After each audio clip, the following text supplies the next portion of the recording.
Kunin mo na yung pandesal natin. Kunin mo na yung pandesal, uy. Kunin mo na. Ayan po, bumili po si Madam Kunot ng pandesal. Ewan ko lang kung kakayanin niyang ubusin yan.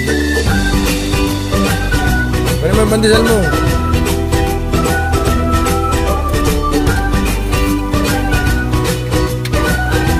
Grabe. Grabe yung pandesal ni Kunot, no? Ano ba kayo? Oh, ito mo, nakikip lang ang plastic bag.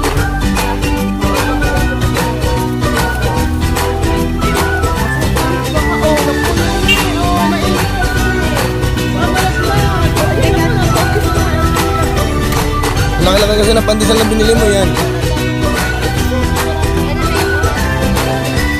Ano ba isa?